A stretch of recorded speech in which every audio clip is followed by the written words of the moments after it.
Teman-teman, apa kita mulai aja atau mau nunggu lagi?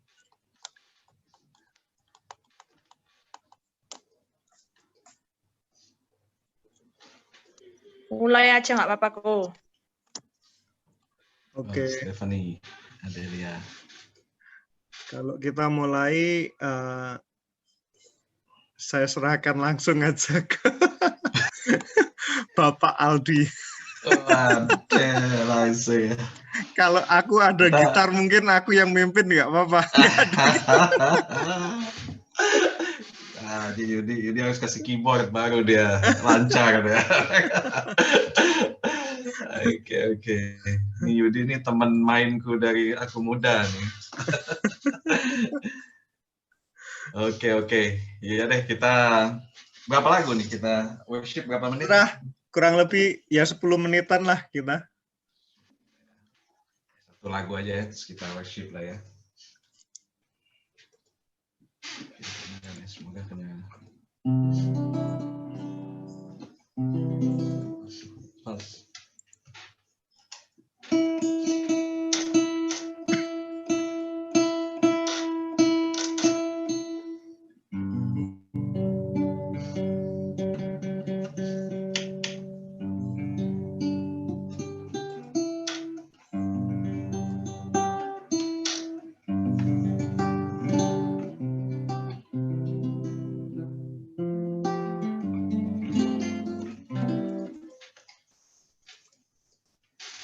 Oke. Nah, kita mulai. Oke.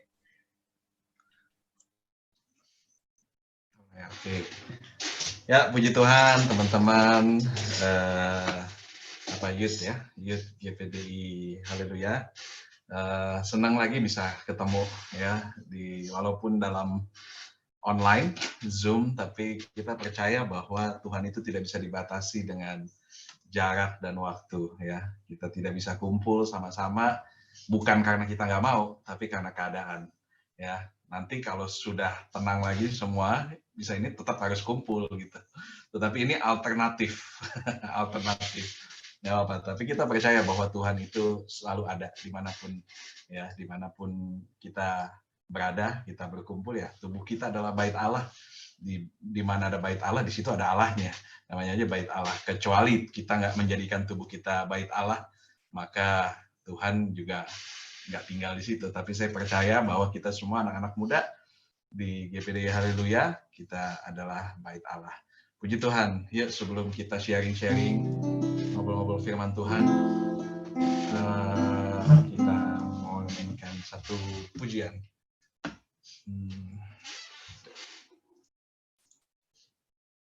Engkau ada bersamaku di setiap musim hidupku.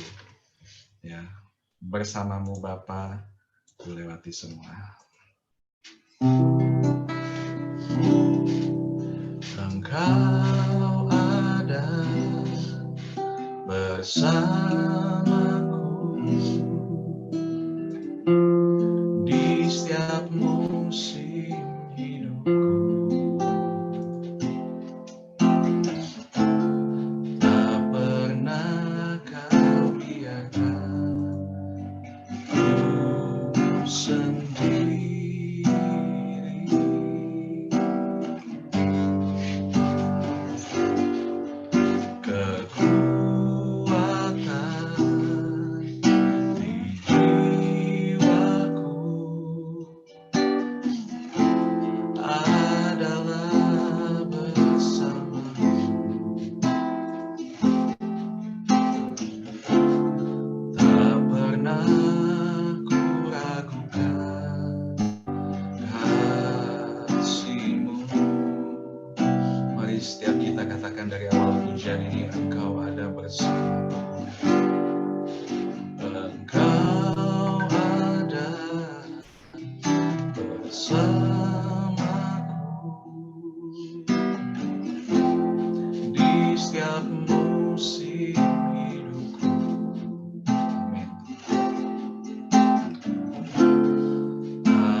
di setiap musim hidup kita. Firman Allah juga berkata bahwa ada segala sesuatu ada waktunya. Ada waktunya kita senang, ada waktunya kita happy, ada waktunya kita beruntung, ada waktunya kita seperti dipromosikan. Tapi firman Tuhan juga bilang orang benar itu kemalangannya juga ada. Dan seringkali nggak semua musim itu seperti berpihak sama kita. Kadang-kadang ada musim, ada waktunya di mana kita susah, ada waktunya kita rugi, ada waktunya kita terima duka cita. Dan yang membedakan kita dengan orang yang nggak kenal Tuhan, atau orang yang di luar Tuhan, yang kita sering bilang orang dunia, itu adalah mereka nggak punya Tuhan. Mereka nggak punya Tuhan yang kita bisa sebut Bapa, yang kita yakin bahwa dia itu adalah seperti ayah kita, seperti Bapa kita. Dan ketika kita lagi masuk ke musim yang gak enak dalam hidup kita, dengan iman kita bisa bilang, bersamamu Bapa akan aku lewati semua. Karena apa? Perkenanan Tuhan yang akan meneguhkan hati kita. Teman-teman, kalau Tuhan sudah berkenan akan jalan seseorang, itu kata firman Tuhan, maka segala sesuatunya itu akan baik-baik saja. Teman-teman, gak usah takut, gak usah khawatir di setiap musim dalam hidup kita. Karena kita punya Tuhan yang kita bisa sebut Bapa, kita panggil Bapa. Dia memberi pertolongan, dia punya anugerahnya itu besar, melimpah. Walaupun kita udah jatuh, Tuhan masih, walaupun kita udah kotor, ya Bapa itu dia tunggu di depan pintu. Kapan anaknya pulang? Dia gak pernah menolak, itu Bapa kita yang baik. Anugerahnya itu besar, melimpah bagi saya dan juga bagi teman-teman semua.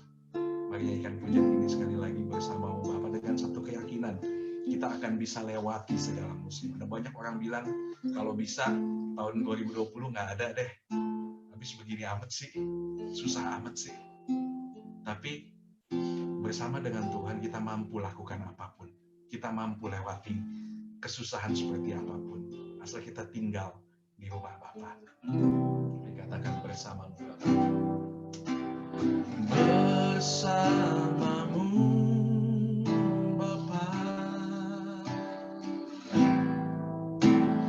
ku lewati semua perkenananmu ya teguhkan hatiku, Engkau yang bertindak, Engkau yang bertindak, memberi pertolongan,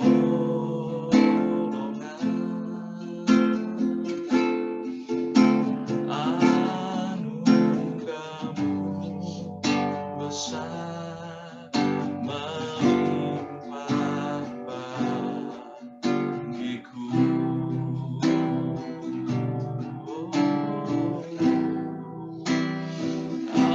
Anugerahmu besar melimpah bagiku.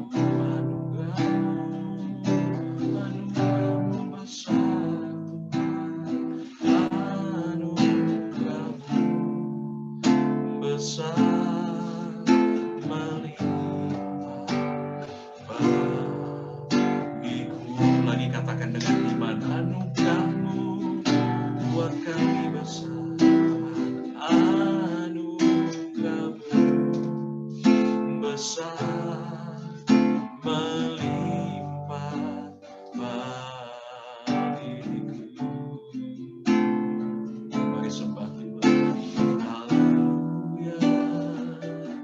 Anugerahmu besar.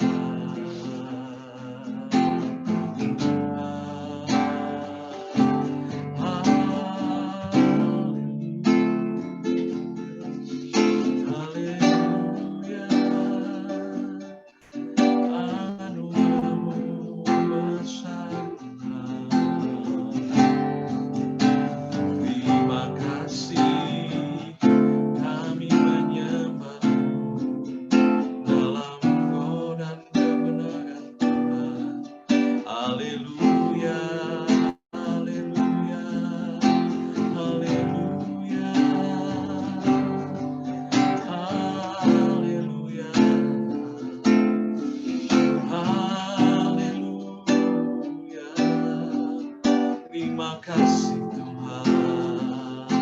Mari teman-teman, walaupun kita ada di rumah kita masing-masing, tetapi mari kita naikkan penyembahan kita yang paling baik dari dasar hati kita. Kita mau berikan hidup kita yang paling baik. Kita mau aktifkan roh kita. Haleluya Tuhan. Terima kasih ya Allah Roh Kudus, Allah kekuatan kami, sumber sukacita kami. Terima kasih Tuhan, terima kasih untuk anugerah-Mu.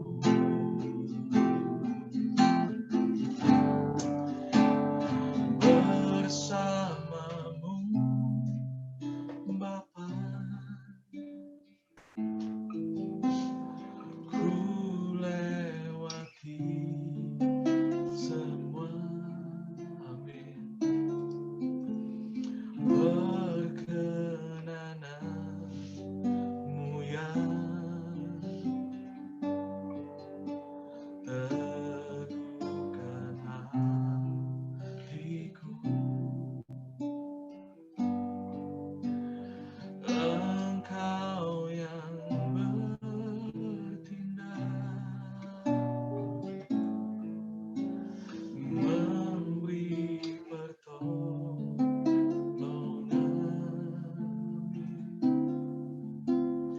anugerah-Mu besar melimpah bagiku. Anugerah-Mu Tuhan, anugerah-Mu besar melimpah bagiku. Anugerah-Mu, anugerah-Mu besar melimpah bagiku.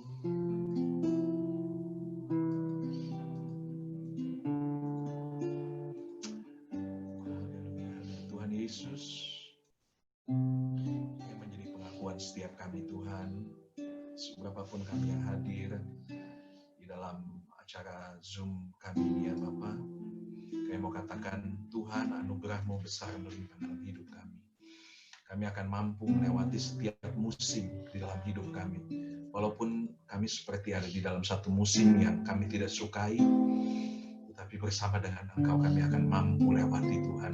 Karena kekuatan kami bukan berasal dari kepintaran, kegagahan kami, pengetahuan kami, tapi kekuatan kami berasal dari Roh Kudus yang ada di dalam hidup kami Tuhan. Terima kasih Bapak, terima kasih Tuhan. Kau pimpin jalannya acara kami Tuhan dari awal hingga pada akhirnya, supaya Tuhan nama-Mu yang dipermuliakan, nama-Mu yang ditinggikan Tuhan. Dan kami boleh mendapat sesuatu dari perbincangan kami Tuhan, memperlengkapi kami Tuhan, untuk kami menjalani kehidupan kami di dalam dunia ini. Dalam nama Tuhan Yesus Kristus kami berdoa. Amin. Oke, saya serahkan kepada Bapak Yudi. Ya, sesi selanjutnya harusnya langsung ke Langsung ya. langsung. Oke deh, kita ngobrol-ngobrol aja ya. Kita santai aja ya, teman-teman ya. Kalau Zoom kan bebas gitu ya, di rumah masing-masing. Pasti ada yang lagi sambil tidur, sambil nggak apa-apa deh ya. Saya sambil minum deh ya. Nah, puji Tuhan, selamat malam teman-teman. Ya, kita udah worship ya. Dimanapun, kapanpun itu tidak mempengaruhi apa ya, kekusyukan kita. Atau bahasa Inggrisnya deep-nya kita dalam worship. Ya, kalau sampai situasi atau tempat mempengaruhi deep-nya worship kita, itu berarti masalahnya bukan di worship-nya. Masalahnya di kitanya, gitu. Kita yang harus tanya, kita yang harus berkaca, kenapa ya? kok saya kalau kondisi begini nggak bisa, kondisi begitu nggak bisa. Tapi kalau kondisi ini bisa. Kita contoh Rasul Paulus, ya itu yang paling sering gitu ya, hamba-hamba Tuhan yang ngomong. Rasul Paulus, dia itu deep worship-nya itu di dalam penjara gitu ya. Ketika dia dipasung, dimasukkan ke ruang yang paling dalam, justru di situ dia bisa worship sampai bergoncang, ya sampai penjara itu bergoncang dan terjadi kelepasan. Nah, gimana? Apakah worship kita itu masih menggoncangkan situasi-situasi dalam kehidupan kita? Ya itu hanya jadi pertanyaan kita. Tapi saya nggak mau ngomong tentang worship. Tapi sekarang seperti yang sudah teman-teman lihat ya, bahwa saya akan ngomong tentang temanya itu adalah unidentified object. Ya, apaan tuh? Sebenarnya sih ini simple aja, cuman dibuat keren aja supaya menarik gitu. Nanti juga isinya pasti teman-teman udah pada dengar, tapi mungkin dalam perspektif yang lain gitu ya. Unidentified itu kan artinya sesuatu yang tidak teridentifikasi atau belum teridentifikasi. Ya. Jadi sesuatu yang tidak atau belum sih sebetulnya, karena kayak UFO itu kepanjangannya tahu ya, apa sih, flying object ya, unidentified flying object ya. Jadi flying object yang belum teridentifikasi itu apa sih gitu ya. Nah ini juga ada sesuatu keadaan atau sesuatu barang, nanti kita akan lihat apa sih ya, yang belum teridentifikasi sampai pada akhirnya mereka tahu, oh itu tuh ini toh gitu. Nah teman-teman, saya cuma mau ngomong, ini nggak panjang sih kita, nanti kan ada sesi tanya jawab ya. Tetapi kita mau menyatukan dulu perspektif kita tentang doa ya. Doa ini kan tadi sempat dibilang bahwa ini sebetulnya adalah jam doa kita ya, jam doa anak-anak pemuda ya, setiap hari Rabu ya. Dulu waktu Yudi sempat keluar tadi, saya sempat ngomong-ngomong gitu, bahwa dulu waktu zaman kita Yud ya, masih Yud gitu ya, masih anak-anak muda, kalau doa kita kan ramai banget tuh ya, ramai banget, bisa sampai di ruangan utama tuh keliling anak-anak muda. Waktu itu yang jadi ketuanya itu kakaknya Ko Yudi gitu ya. Wah kita rame-rame deh tuh doa sampai seru banget gitu ya. Nah, doa itu sebagai orang percaya ya, kita punya hak penuh untuk berdoa dalam nama Tuhan Yesus.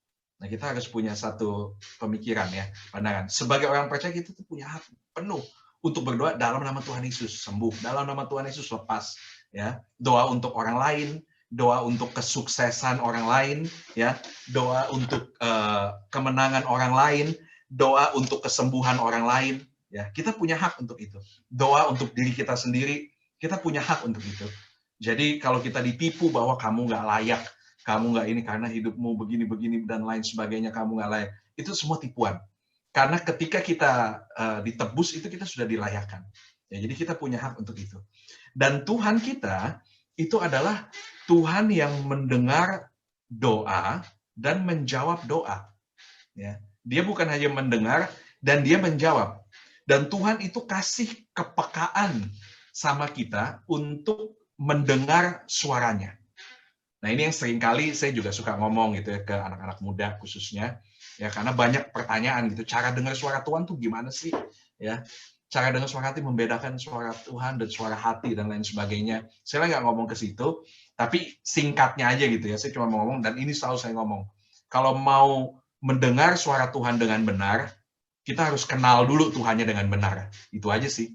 As simple as that, gitu ya. Sesimpel itu aja, ya. Nggak ada teknik macam-macam, nggak ada shortcut macam-macam. Cara mendengar suara Tuhan yang baik itu adalah kenal Tuhannya dengan baik, gitu. Bukan cuman ya ke gereja, jadi orang Kristen, tapi benar-benar kenal pribadinya. Dan saya bisa pastikan teman-teman pasti bisa dengar suaranya Tuhan. Nah, tapi ada juga jawaban Tuhan yang unik. Yang seringkali itu kita suka salah mengerti. Jawaban Tuhan itu unik, ya. Tuhan itu adalah Allah yang kreatif, ya. Dia kadang-kadang menjawab dengan sesuatu yang jelas, tapi banyak kali dia jawab sesuatu yang unik sehingga kita salah mengerti. Nah, ini yang bahaya. Kita misleading gitu. Kayak kita kok begini ya. Tapi sebetulnya bukan itu. Nah, karena jawaban doa yang tidak sesuai dengan yang kita bayangkan, sehingga kita suka kira Tuhan tuh nggak jawab. Tuhan tuh diem, Tuhan tuh nggak jawab. Pernah nggak kita ada di posisi kayak gini nih, berdoa tapi seperti nggak ada jawaban? Mungkin kalau anak-anak muda ya mungkin pasangan hidup bagi yang belum menikah, kita doa tapi kok kayaknya Tuhan nggak jawab-jawab gitu ya, nggak muncul-muncul ya, atau tentang kuliah kita, tentang pekerjaan kita ya, kita minta dipromot tapi kok sepertinya nggak ada jalan gitu ya, tentang pekerjaan kita, tentang pelayanan kita ya, kok sepertinya berbeda. Jangan-jangan sebetulnya Tuhan udah jawab, tapi kita nggak ngerti.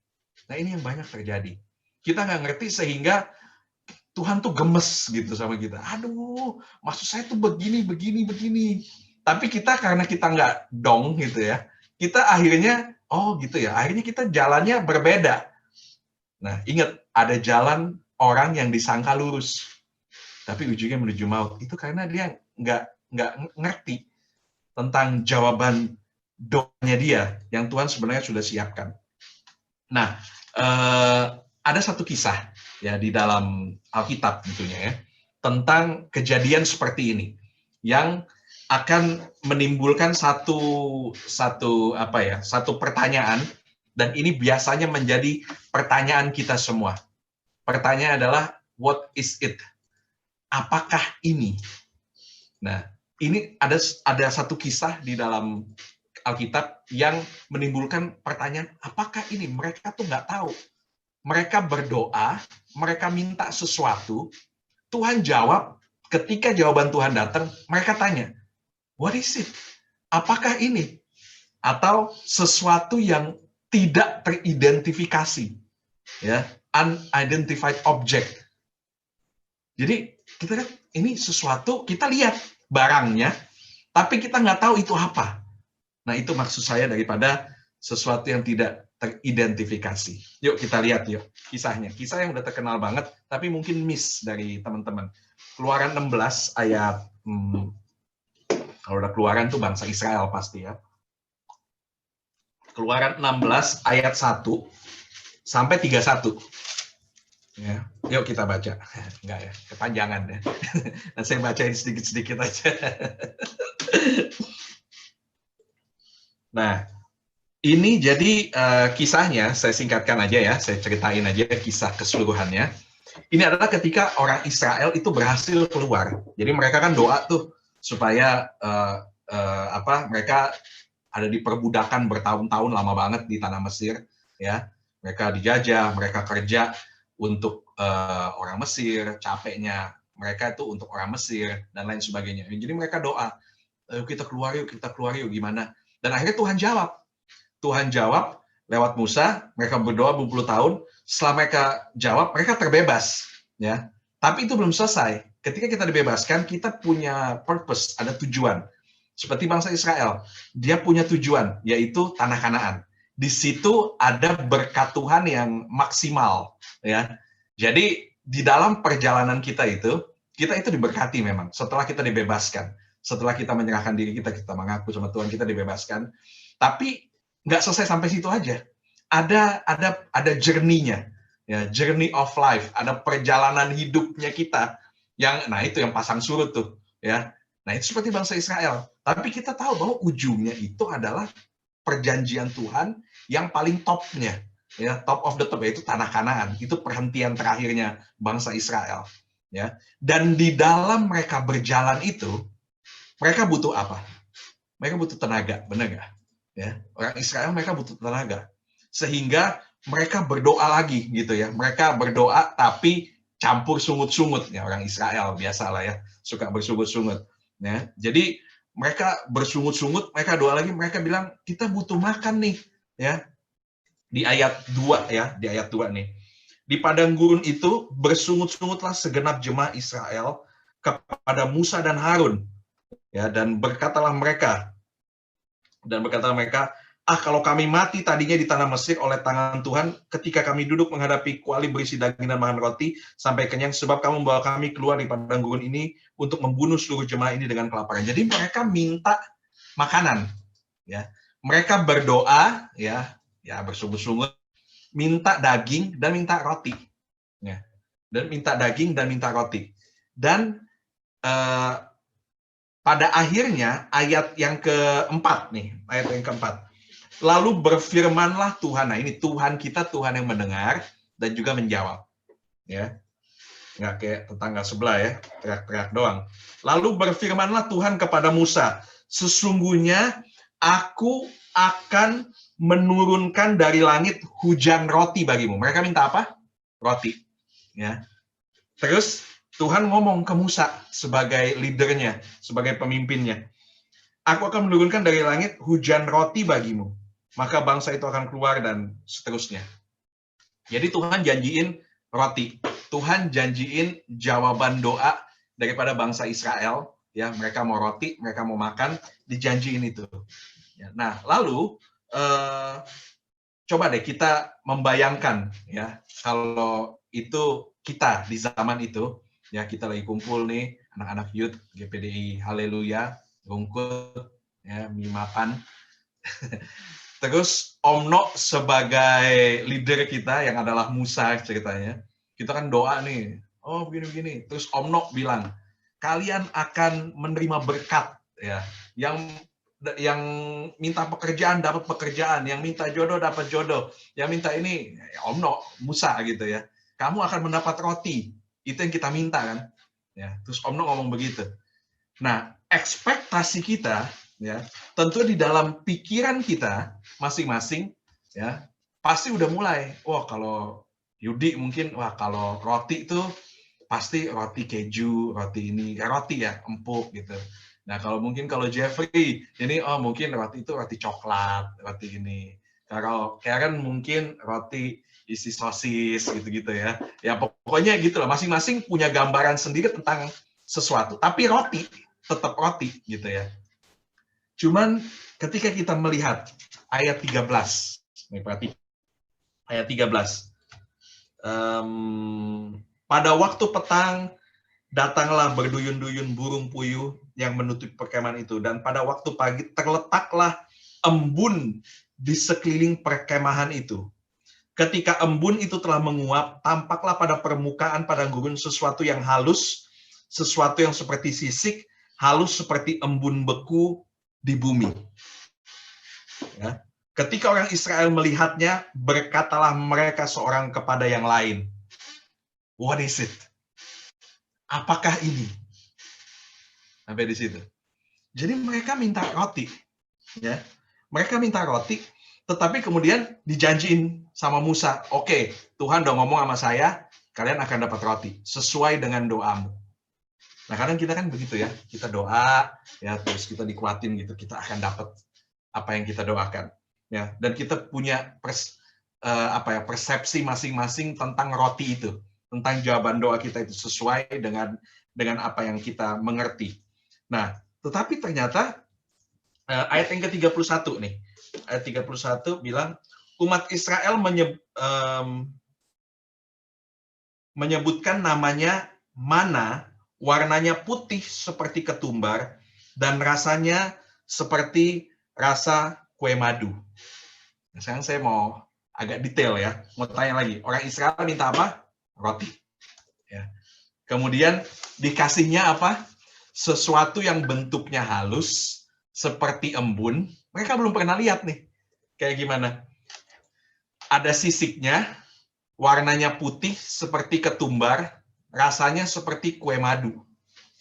Bayangkan, ya, kira-kira pada waktu itu mereka ekspektasinya itu adalah roti, ya. Mungkin demikian bangsa Israel, rotinya begini, ada kismisnya, ada kejunya, ada coklatnya macam-macam, mungkin empuk, mungkin rotinya begini, bentuknya begini. Tapi begitu muncul, what is it? Ini apa sih? Kok begini? Bentuknya sama sekali. Nah, kalau dari bentuknya aja kita pasti setuju, ini mah bukan roti. Ini mah bukan jawaban doa saya. Ini mah bukan, saya mintanya nggak begini. saya mintanya tuh seperti ini. Tapi begitu Tuhan kasih, kok begini? Kita mulai nanya, what is it? Unidentified. Kita belum bisa mengidentifikasi. Itu tuh apa sih? Itu kenapa sih keadaan ini ada dalam kita? Kita minta kebahagiaan, kok kenapa jadinya begini? Kita minta kerjaan, kok jadinya begini? Kita minta ini, kok jadinya begini? Kita belum bisa mengidentifikasi. Sehingga kita langsung ambil kesimpulan, ini bukan jawaban doa saya. Tuhan lagi nggak jawab. Tuhan belum jawab doa saya. Tapi bukankah pada kejadian ini Tuhan sudah menjawab doanya bangsa Israel yang dinamakan mana tadi. Sesuatu yang belum teridentifikasi sehingga mereka menamakannya mana. Nah, mungkin teman-teman di sini ada yang punya mana ya, yang ini belum teridentifikasi. Bentuknya halus seperti embun. Bisa bayangin nggak? Ini bukan doa saya nih, ya. Kalau saya sih sesuatu yang bentuknya halus seperti embun, kalau itu ya, ada sisiknya warnanya putih. Saya jadi teringat waktu itu saya cari-cari apa sih yang paling mirip gitu ya. Nah, akhirnya saya dapetin ini pick gitar saya nih. Ini selalu ada. Ini kalau teman-teman lihat, ini bentuknya seperti sisik naga nih, sisik naga. Oke, bentuknya gini. Lalu seperti ada embun kalau lihat langsung tuh kayak ada SS-nya ya. Ya pokoknya masing-masing akhirnya jadi ini roti gitu. Ini roti bukan gitu. Ini jawaban doa saya bukan Tapi perhatikan ayat 23 ya. Ayat 23. Lalu berkatalah Musa kepada mereka, inilah yang dimaksudkan Tuhan. Besok adalah hari perhentian penuh, Sabat yang kudus bagi Tuhan, maka roti yang perlu kamu bakar, bakarlah, dan apa yang perlu kamu masak, masaklah. Dan segala kelebihannya biarkanlah di tempat itu untuk disimpan sampai pagi. Nah, jadi kembali ya, kita ke zaman Israel ya. Kalau modelnya halus seperti embun, bersisik seperti es tadi ya, seperti es, pasti pada saat itu ya, mereka akan berpikir kira-kira ini masaknya itu bagaimana ya. Nah, Musa kasih clue ini bisa dibakar, bisa dimasak ya. Pasti masaknya berbeda karena ini sesuatu yang baru. Ini sesuatu yang mesti diproses. Nah ini, kita mulai masuk nih ya. Kenapa Tuhan kasih bukan langsung roti, tapi Tuhan kasih mana? Karena mana ini adalah proses, diproses. Artinya begini, teman-teman, seringkali jawaban doa kita itu, Tuhan nggak kasih langsung sesuai dengan apa yang kita bayangkan, tapi Tuhan kasih project buat kita. Tuhan kasih project untuk kita kerjakan, dan hasilnya nanti, kita baru ngeh, oh ini toh jadi roti. Tetapi di dalam prosesnya, tentu tadi ya, kalau kita membayangkan, begitu muncul seperti sisik, madu, embun, dan lain sebagainya, ini cara masaknya gimana sih? Bentuknya begini, pasti di dalam setiap kemah, ya bangsa Israel, setiap kepala keluarga, setiap ibu-ibu, itu pasti beda-beda masaknya. Masaknya beda-beda, dan kira-kira langsung berhasil nggak? Nggak langsung berhasil. Saya ingat waktu saya di Inggris ya sama istri saya, dia mau belajar kan di sana kan makanannya roti ya kebanyakan ya, nasi ada tapi mahal, yang murah ya roti. Nah akhirnya kita mau bikin roti itu, tapi dia belum bisa bikin roti. Coba lihat YouTube lah segala. Nah kalau zaman dulu bayangin aja, zamannya Musa belum ada YouTube, belum ada Google. Kalau sekarang kan bisa tuh, kalau dulu ada mungkin cara membuat mana gitu ya, langsung keluar gitu. Tapi kalau dulu kan nggak ada, jadi saya membayangkan betapa ribetnya mereka ini harus diapain sih? Dimasak, direbus kah, dipotong-potong dulu kah, ditambah gula kah, ditambah apa? Di padang gurun lagi, nggak ada Indomaret gitu. Nah, ya kembali waktu itu istri saya lagi mau masak roti itu si Santi, ya Santi masak roti. Terus pertama gagal, nggak langsung berhasil. Orang yang di dalam pemrosesan itu nggak langsung berhasil. Kedua gagal, ketiga ya lumayan lah, so-so lah. Akhirnya suatu saat dia bilang, udah jadi, kali ini berhasil. Oke, akhirnya saya makan gitu ya. saya makan, ya di hari itu enak sih gitu ya, gigit enak. Gitu. Akhirnya saya simpen lah untuk besok. Nah seperti bangsa Israel kan, mana itu kan nggak boleh sampai besok ya. Kalau sampai besok itu jadi berulat kalau kata Alkitab. Hampir sama lah ya. Besoknya saya mau makan, pas saya gigit kayak batu. Gigi saya mau patah. Aduh, gitu. Tapi nggak apa-apa lah ya. Paling nggak bisa buat defense system kita ya, pertahanan. Tapi nggak usah dipanjangin ya, daripada jadi panjang urusannya kalau dia dengar. Tapi pokoknya gagal gitu ya. Nah, yang saya mau bilang adalah di dalam kita menjalani proyek mana itu, nggak mesti selalu berhasil di awal. Jadi kita mesti toleransi juga dengan kegagalan-kegagalan di dalam hidup kita.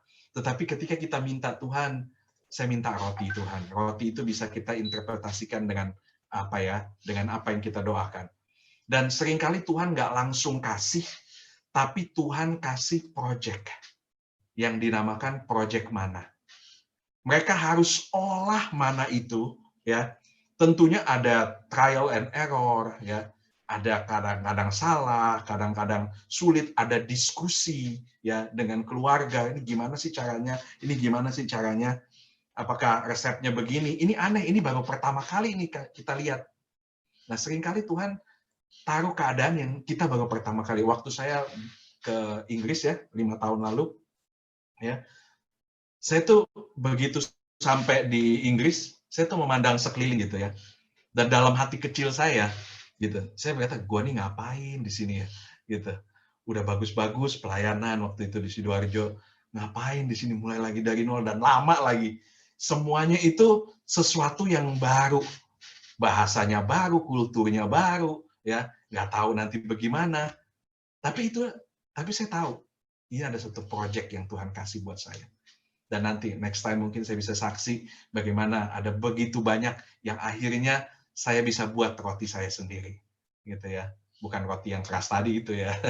Tapi ada satu project yang Tuhan kasih ke saya yang akhirnya at the end of the day gitu ya. Pada akhirnya kita ngerti, oh itu toh maksudnya. Kita masak itu embun, kita masak itu sisik tadi sampai dia berubah menjadi roti. Nah, teman-teman, apa inti daripada kisah ini ya? Intinya adalah yaitu, ya, kadang-kadang Tuhan itu bukannya nggak jawab doa kita, tapi Tuhan itu berikan project untuk menjawab doa kita. Dan ketika mereka mengolah, ya, untuk menjadi roti, apa yang terjadi di sana? Mereka butuh usaha. Nah, di dalam project mana itu butuh yang namanya usaha. Gimana sih caranya membuat mana? Di dalam project mana itu butuh energi. Mungkin mereka tanya satu dengan yang lain, bagaimana sih caranya? Ya, butuh kreativitas. Mungkin dia berkreativitas dengan gimana sih cara buat mana itu jadi roti. Mereka mungkin campurin daun apalah, campur pasir inilah, pasir Malang, bukan pasir Malang, pasir di padang gurun. Pokoknya kreativitas. Butuh juga yang namanya ketekunan. Ketika mereka bertekun, jadilah mana itu, jadilah roti itu. Coba seandainya mereka males, ya, seandainya mereka males dan udahlah, kalau lihat dari bentuknya ini nggak bisa dibuat roti ini.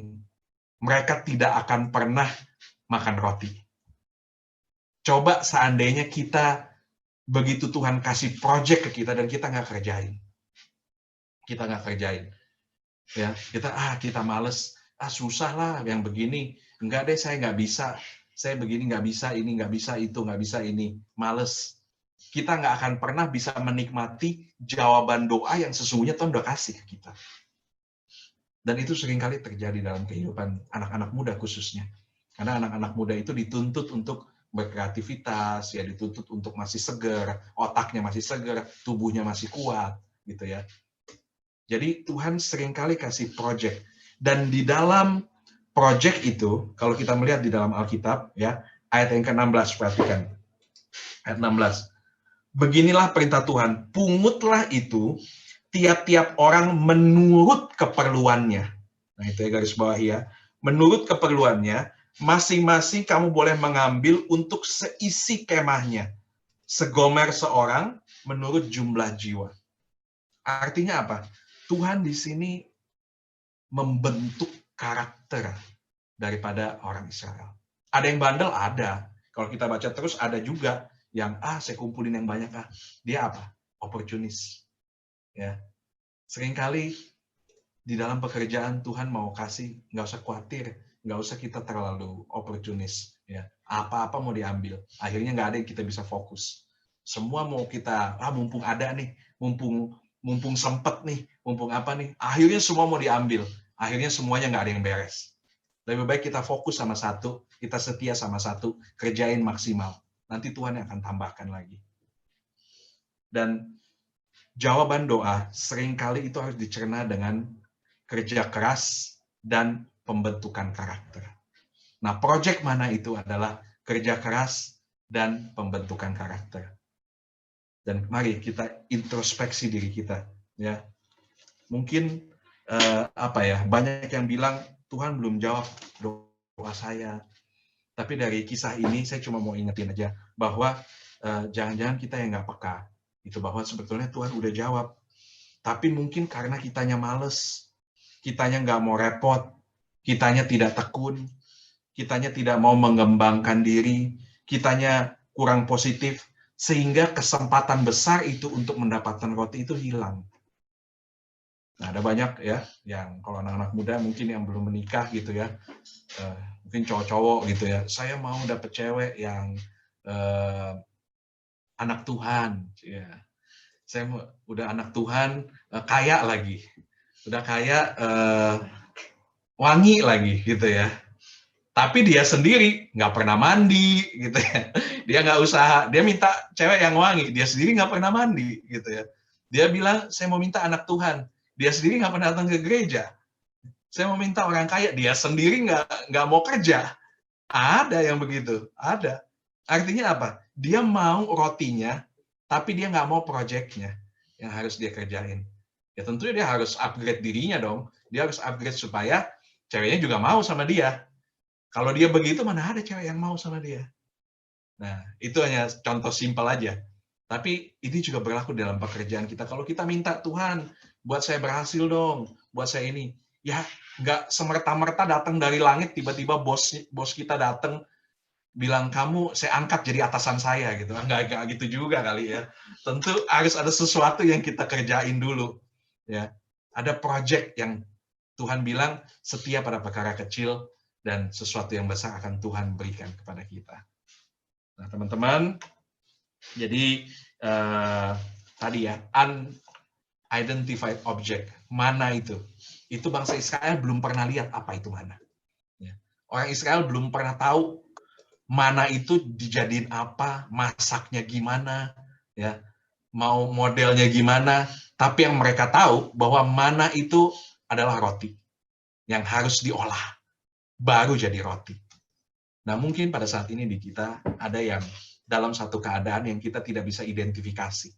Ini apa sih? Tuhan, saya bilangnya mau doa begini, tapi kok dapatnya begini? Ini apa sih? Coba deh kerjain dulu. Kerjain dulu. Dan suatu saat, tadi ya, at the end of the day, pada akhirnya kita ngeliat ke belakang, dan kita akan bilang, oh ini toh maksud Tuhan. Karakter kita jadi terbentuk. Tadi ya, bangsa Israel, Tuhan mau lihat tuh, mana yang greedy, mana yang rakus. Dan akhirnya, ya Tuhan ajar mereka untuk ambillah yang secukupnya aja. Oke, nah itu aja sih dari saya. Ya, thank you. Thank you, Bro Aldi. Oke teman-teman, kita akan masuk ke sesi berikutnya. Teman-teman boleh bertanya ke narasumbernya. Yang jawab rame-rame ya, kalau ada yang ide. Yang jawab Karen tuh anak pendeta tuh. Oh, kalau tidak kuat lambaikan tangan katanya. Oke, monggo silakan. Kalau ada pertanyaan. Kalau ada pertanyaan boleh langsung unmute sendiri. Silakan teman-teman. Atau sudah cukup jelas semua? Yang jelas kita doa makan deh. Kita doa makan.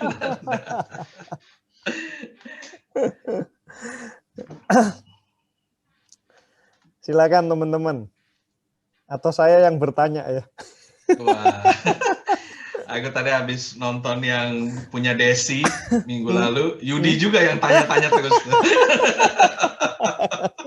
Jadi memang Yudi ini suka bertanya. Iyalah, malu bertanya sesat di jalan. Oke, mungkin kalau Gimana, Yud? teman-teman malu boleh chat aja nggak apa-apa, nanti saya bacakan. Gitu. Mungkin mulai dari saya aja. Pertanyaan simple. Tadi sebenarnya di pertama Kak Aldi ini sudah ngomong sih. Tapi mungkin bisa lebih diperjelas bagaimana kita bisa mengenal suara Tuhan. Bagaimana membedakan dengan itu keinginan hati kita, karena seandainya kita punya suatu impian, kita punya suatu doa yang kita lagi doakan, dan kita mengharapkan sesuatu itu terjadi, dan istilahnya kita berpikir semuanya apa yang kita pikirkan tentang yang minggu lalu sebenarnya juga hampir sama sih. Jadi kayak afirmasi bagi diri kita mengatakan sesuatu yang ingin terjadi. Nah, itu bagaimana membedakan hal tersebut dengan jawaban Tuhan? Silakan, Bro. Oke. Pertanyaan sejuta umat ya. Bagaimana mendengar suara Tuhan gitu ya. Suara Tuhan itu ada dua. Ya. Ada yang kita bisa dengar audible ya. Dan saya pernah mendengar Roh Kudus 2 kali ngomong. Gitu ya. Itu nanti another story ya. Tapi saya pernah mendengar Roh Kudus itu ngomong waktu di Inggris sekali, di Indonesia sekali, gitu ya. Tapi yang itu jarang sekali terjadi, ya. Itu jarang sekali dan saya juga sekarang nggak pernah dengar lagi. Tapi yang paling sering adalah yaitu tadi ya, suara Tuhan dalam bentuk berbicara di dalam hati kita, sehingga kita bagaimana mendengar suara Tuhan. Tetapi yang jelas itu tadi ya sempat saya utarakan bahwa mendengar suara Tuhan adalah kita harus kenal dulu Tuhannya dengan baik. Ya, kita kenal Tuhannya dengan baik, artinya kita punya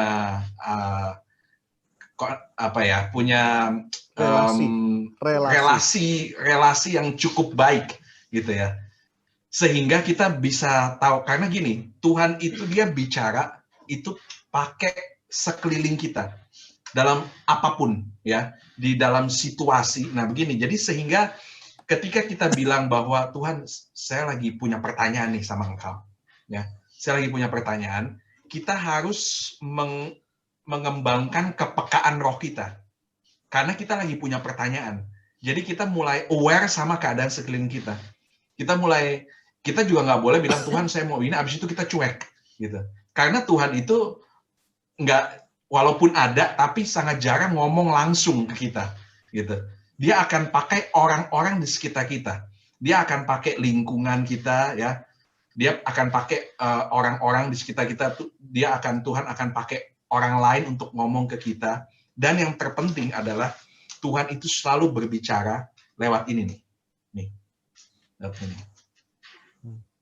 Tuhan itu berbicara itu lewat sini. Kalau kita nggak pernah baca ini, gimana kita mau dengar suara Tuhan? Gitu. Jadi untuk semua ya. Jadi kita pun harus benar-benar rajin baca Alkitab. Karena begini, ini pengalaman saya secara pribadi ya, bahwa ketika terjadi sesuatu di dalam hidup saya, dan saya urgent butuh suara Tuhan. Tuhan, saya harus ambil keputusan nih. Karena ini udah di ujung tanduk nih. Saya harus ngapain nih? Saya harus ngapain? Roh Kudus ingetin ayat firman sama saya. Sehingga ayat firman itu menjadi rema dan bisa saya saya bisa kembangkan sebagai kejadian yang saya butuhkan pada saat itu. Nah, bayangkan kalau kita nggak pernah baca Alkitab. Pas Tuhan mau ngomong, nih, kita nggak pernah baca gitu. Hah, apaan ya, gitu ya. Apa ya, sebenarnya Tuhan udah ngomong, ini kasihlah musuhmu ini. Tapi kita nggak bisa diingetin, karena nggak pernah ada ayat yang nyangkut di dalam hidup kita. Kita jarang baca. Semakin nih, saya mau bilang, semakin sering kita baca Alkitab, ya, semakin sering kita bisa dengar suara Tuhan. Semakin peka kita bisa dengar suara Tuhan. Ya itu sih. Dan Tuhan akan pakai orang sekitar kita. Jadi kita harus peka. Kita harus peka. Saya mau nambahin aja. Sebenarnya hal apa yang disampaikan Aldi ini tertulis di Alkitab juga sebenarnya. Di Kejadian pasal 31 itu adalah perikop di mana Yakub lari meninggalkan Laban. Nah, di situ kalau teman-teman baca, saya enggak khotbah ya, saya cuma membantu memberikan penjelasan. Alkitab juga nulis di situ Kejadian 31 ayat 1. Kedengaranlah pada Yakub, anak-anak Laban berkata demikian, Yakub telah mengambil segala harta milik ayah kita dan dari harta itulah ia membangun segala kekayaan. Yang pertama, mendengar apa? Mendengar sekitarnya. Yang kedua, lagi kelihatan pada Yakub dari muka Laban dan seterusnya. Jadi dari Tuhan berbicara lewat apa ya? Betul tadi yang disampaikan Aldi. Pertama kita harus peka dengan lingkungan sekitar. Kita melihat, mendengar dan melihat. Jangan salah, tapi ayat yang ketiga ini konfirmasi yang tadi baca Alkitab. Kejadian 31 ayat 3. Lalu berfirmanlah Tuhan. Jadi ada sesuatu yang Tuhan sampaikan di sana. Kalau kita pengen tahu mendengar suara Tuhan, ya kita harus bisa belajar mendengar lingkungan sekitar. Yang kedua, melihat keadaan sekitar kita. Yang ketiga, tunggu Tuhan berfirman. Lewat apa ya? Dari Alkitab itu Tuhan berfirman. Jadi apa yang disampaikan Aldi tadi, saya konfirmasi di Alkitab ada kok kejadian seperti itu. Oke, teman-teman. Jadi sah ya, ada di Alkitab sah. Oke. Oke, teman-teman yang lain boleh. Atau mungkin mau sharing, kita sesi santai aja, mungkin mau sharing, mau berbagi sesuatu. Kan saya mau tanya. Oke, Stephanie. Ya, kapan kita bisa tahu itu tuh opportunity yang harus kita ambil atau kapan kita harus berkata cukup? Misalnya maksudnya supaya nggak greedy gitu loh. Karena saya tuh kayak merasa di posisi sebenarnya aku ini dihukum Tuhan karena greedy atau aku sedang diproses maksudnya disuruh mengerjakan project mana itu gitu. Thank you. Oke, wah, silakan. Pertanyaan bagus dan berat ya. Mungkin ada yang mau kasih masukan dulu? Saya no comment dulu. Yang lain mungkin nggak apa-apa. Sambil saya tambahin. Tadi kapan kita mengetahui apa? Kita oportunis atau ya kapan kita tahu itu opportunity atau itu kita greedy gitu. Oke. Sebenarnya kalau greedy kan apa ya? Kita mau semua gitu. Nah, seringkali begini, kalau kita greedy itu biasanya ditandai dengan tidak ada satu pun dari pekerjaan kita itu yang berhasil. Itu biasanya kita sedang greedy, kita lagi rakus. Karena semua kita mau ini, kita mau ini, kita mau ini. Tapi Tuhan itu kan Allah yang rapih ya. Dia selalu terorganisir. Begitu Tuhan mempercayakan kita satu pekerjaan, kita harus selesaikan dulu satu pekerjaan kita itu dengan spirit of excellence. Jadi kita harus di atas rata-rata daripada orang-orang biasa. Jadi kita kerjakan minimal itu kita kerjakan dengan baik satu hal dulu. Begitu satu hal selesai, baru kita bisa move ke yang lain gitu ya. Kecuali memang ya kita dipercayakan beberapa hal, tapi bukan kita yang meminta hal yang banyak itu ya, mumpung ada. Akhirnya kita kerjain semua, tapi nggak ada yang selesai. Biasanya itu akan ditentukan oleh dengan berjalannya waktu, itu selesai nggak. Kalau nggak ada yang selesai, ada kemungkinan besar itu greedy. Gitu. Tapi kalau kita bisa yakin bahwa saya akan mampu selesaikan dulu satu hal. Jadi kita bisa menata dengan baik dan tidak mempengaruhi emosi kita. Jadi seringkali itu pekerjaan yang banyak kita jadi marah-marah, kita jadi nggak ke gereja, kita jadi jarang ikut. Nah, itu bisa jadi itu greedy. Tapi kalau menurut saya yang penting adalah kita kerjakan dulu yang ada di depan kita. Seringkali itu banyak orang yang dia mau terima semua, tapi sebenarnya ada di depan dia yang harusnya itu jadi prioritas dia, itu nggak selesai. Nah, itu dulu yang harus diselesaikan.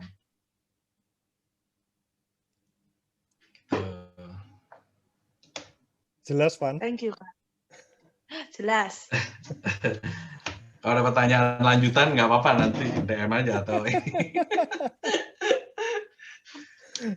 kalau saya panggilnya apa? Stefani apa Adel nih? Stefani. Oh, terserah. Kalau gitu terserah. Kerja apa kuliah? Mbak terserah. Oke, Stefani ya. Terima kasih, Stefani. Ya, jadi pokoknya apa yang di depan kita selesaiin dulu. Kita selesaiin. Nah, kalau di dalam kita lagi menyelesaikan sesuatu yang kita lagi fokus, terus kita kayak seperti tertatih-tatih, nah itu kita sedang mengerjakan proyek mana itu.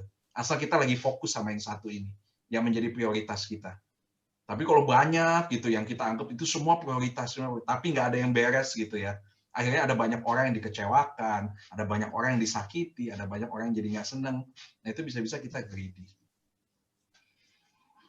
Ya, oke. Next.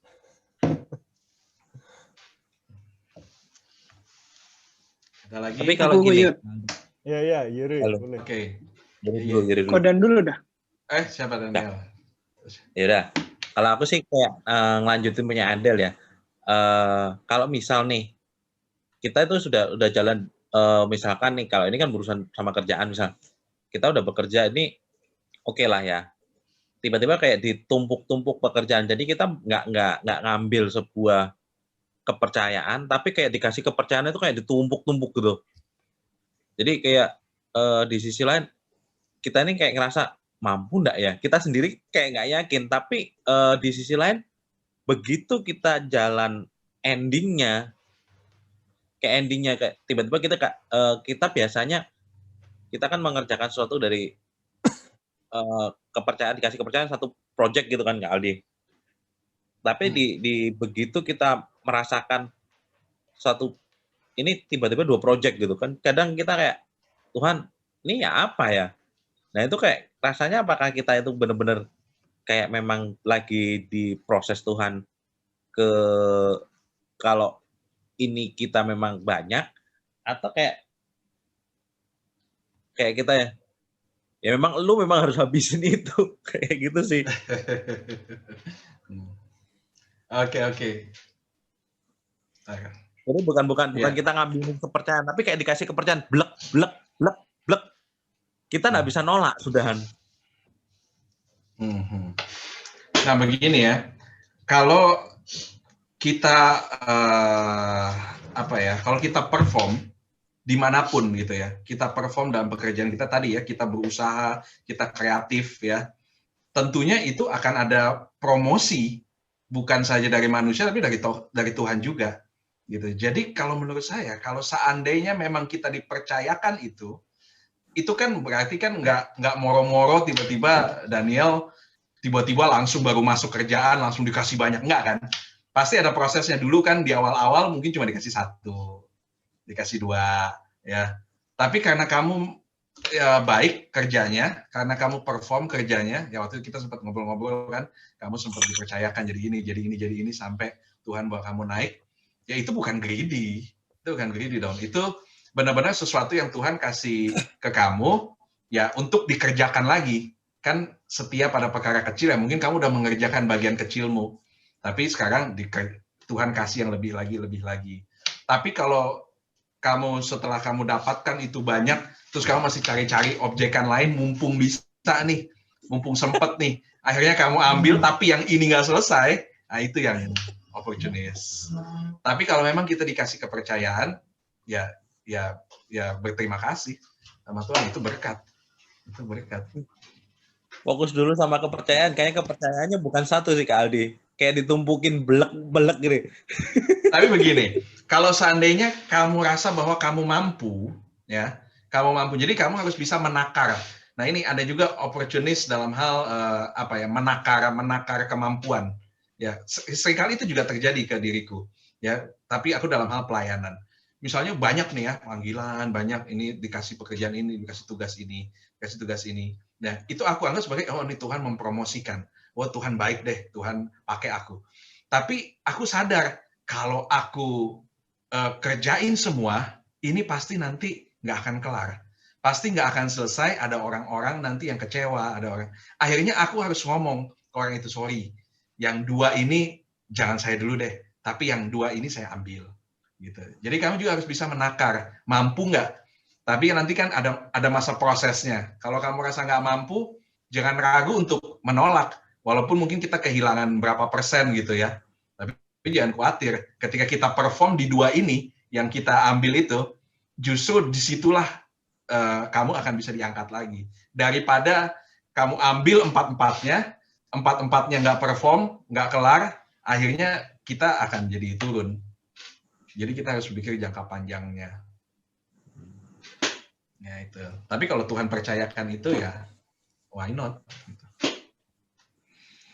Ya. Tapi di sisi lain kadang gini, kita merasa kita ini tidak mampu.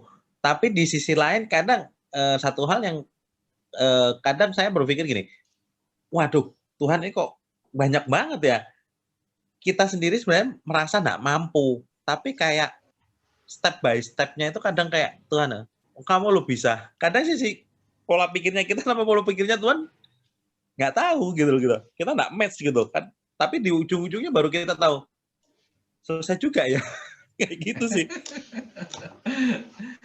Ya, selama kamu bisa menyelesaikan dengan baik, berarti kamu mampu. Gitu. Kadang kita suka underestimate kapabilitas kita loh.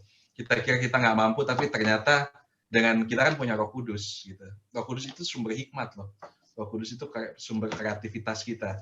Ya kita pakai itu terus, ya itu sesuatu yang memang Tuhan berikan. Tuhan itu berikan perbedaan. Firman Tuhan udah bilang, ada perbedaan antara orang yang mengenal Tuhan, yang bersama Tuhan, dengan yang tidak demikian. Gitu. Nah, saya percaya bahwa setiap kita yang ada di sini nih, yang berapa nih, 18 orang ini, adalah orang-orang yang seharusnya di atas rata-rata. Karena kita punya Tuhan, punya Roh Kudus. Gitu. Ya. Nah, ini ada pertanyaan dari, saya nggak sebut ya, soalnya private nih. Kaldi, bagaimana kalau misal kita diberi tugas A, B, C, dan bisa selesai semua?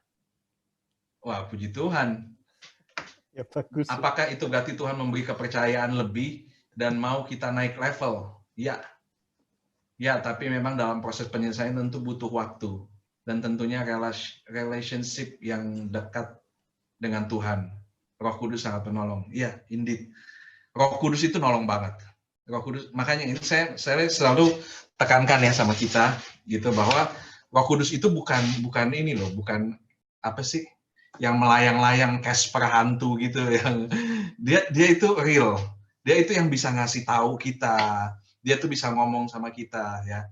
Waktu pengalamanku waktu ikut istriku ya Santi di Inggris itu 5 tahun, aku tuh benar-benar bergantung sama Roh Kudus. Itu yang selalu saya bilang bahwa aku tuh kayak dapat kelahiran baru di sana gitu ya. Walaupun udah hamba Tuhan di sini, tapi waktu di Inggris itu karena benar-benar sendiri, nggak ada temen, nggak ada saudara, ya nggak ada siapa-siapa, harus survive sendirian gitu, mulai dari bawah lagi.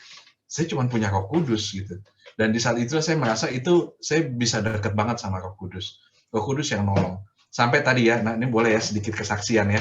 Tadi kan sempat saya mention, saya sempat bilang bahwa saya pernah dengar suara Tuhan, suara Roh Kudus. Ini mungkin saya cerita sih, mumpung ada yang bilang tadi ya dari siapa tadi itu, saya nggak sebut deh. Roh Kudus sangat menolong, dia bilang. Nih, suatu saat waktu saya mau pulang ke Indo, ya setelah 5 tahun kita nggak pernah pulang, kita euforia gitu, wow beres-beres gitu, akhirnya kita pulang juga bisa. udah senang-senang, dan 3 hari lah. 3 hari kita udah packing semua, tiba-tiba kita cek paspor saya nggak ada, paspor saya hilang.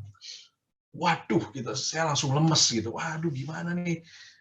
Ini semua, padahal itu saya mau pulang itu karena saya mau beli surprise buat papa saya di Jakarta. Dia ulang tahun, dia tanya kok nggak pulang-pulang. Akhirnya saya bilang, oh nggak bisa pulang kita. Mungkin kualat juga kali ngebohongin orang tua gitu ya. Jadi akhirnya hilang deh tuh paspor. Tapi saya mau kasih surprise gitu, maksudnya baik gitu. Dan akhirnya beneran hilang gitu ya. Akhirnya saya lemes, nggak bisa pulang. Tiket udah dibeli semuanya, dan kalau pulang itu kan pulang dari luar negeri ke Indonesia yang setelah sekian tahun itu repot banget urusannya. Jadi saya langsung lemes, saya langsung aduh Tuhan, gimana nih saya nggak bisa pulang. Akhirnya saya pas di hari besoknya saya masih cari semua tempat, saya cari di kamar, di tempat sampah, di mana, pokoknya nggak ada yang miss, semua saya cari, nggak ada, tetap nggak ketemu paspor. Gitu ya. Dan akhirnya saya udah lemes, istri saya juga udah lemes. Nah, akhirnya udah saya telepon teman saya di kedutaan di London. Saya bilang, bisa nggak diurusin? Saya mau pulang nih, ini harus nih, urgent banget nih pulang. Begini. Terus dia bilang, saya akan bisa usahakan, tapi nggak mungkin juga besok selesai, karena besok itu pesawatnya udah berangkat gitu misalnya. Gimana? Nggak bisa juga karena harus 2 hari bikin surat apa segala macam. Saya udah lemes banget. Akhirnya ya udahlah. Nah, terus istri saya bilang, udah deh, kita untuk menenangkan diri, kita keluar deh, kita cari makan gitu, walaupun hati nggak tentram. Nah, ketika dia mau cari makan, ya, tiba-tiba saya lagi duduk gitu, saya lagi nggak keadaan doa, tiba-tiba saya dengar suara begini, dan suaranya ini, saya nggak bisa bilang ini suara perempuan atau suara laki-laki, karena dia high pitch gitu, note-nya tinggi. Saya praktekin ya, apa yang saya dengar, benar-benar ini yang saya dengar. Dia bilang begini, di bawah lemari. Begitu, itu yang saya dengar. Itu kan kita bingung, ini suara cewek, suara cowok sih gitu ya. Suara cewek. Itu yang saya dengar. Kok saya dengar gitu? Terus saya bilang sama istri saya, tunggu dulu. Terus saya cari di bawah lemari. Kita punya 3 lemari. Ya, saya cari yang di lantai 1, saya cari di apartemen saya, nggak ada. Saya cari di atas, nggak ada. Terus saya diam lagi. Terus pas mau pulang, pas akhirnya saya cari di mana-mana, tetap nggak ada. Berarti mungkin saya nggak tahu kali itu suara apa gitu ya. Pas saya mau keluar, tiba-tiba saya dengar lagi itu di bawah lemari, itu saya dengar. Dan akhirnya saya bilang, tunggu dulu. Saya cari lagi, tetap nggak ketemu. Nah udah, akhirnya kita makan, ya keluar. Saya masih tetap bingung nih suara apa gitu ya. Terus ketika saya pulang, saya duduk, terus kita udah lemes gitu ya. Terus gimana? Saya udah telepon untuk ngebatalin tiket, kita udah telepon teman kita di KBRI, kita udah mulai telepon bilang kita nggak bisa pulang ini, saya udah lemes lah, angus lah semuanya. Gitu. Tiba-tiba saya dengar lagi suara itu, ya, suara yang sama gitu. Tapi kali ini agak lebih kencang gitu. Di bawah lemari gitu. Nah, tiba-tiba ya saya ingat dia bilang itu di bawah lemari. Nah, saya carinya di dalam lemari gitu. Saya buka lemari di dalamnya gitu saya cari. Dan saya dapat sesuatu itu, tiba-tiba langsung mata saya menuju ke bawah lemari. Di dalam kamar kami itu ada satu lemari gede yang udah berantakan kayak kapal pecah gitu. Karena kita lagi packing. Terus begitu saya lihat, tiba-tiba saya lihat ujung paspor saya itu warna hijau. Gitu. Dan langsung saya ambil, langsung ketemu. Langsung saya, ya inilah Roh Kudus gitu ya. Nah, Roh Kudus itu bisa ngomong, dan Roh Kudus itu adalah sangat menolong kita. Sampai saat ini pun saya ngerasa bahwa apa yang saya bisa buat itu, dan istri saya pun dia bisa selesaiin PhD-nya, S3-nya itu benar-benar bukan karena apa yang kita punya, benar-benar itu karena Roh Kudus yang kasih hikmat, kasih kekuatan. Oke, itu aja.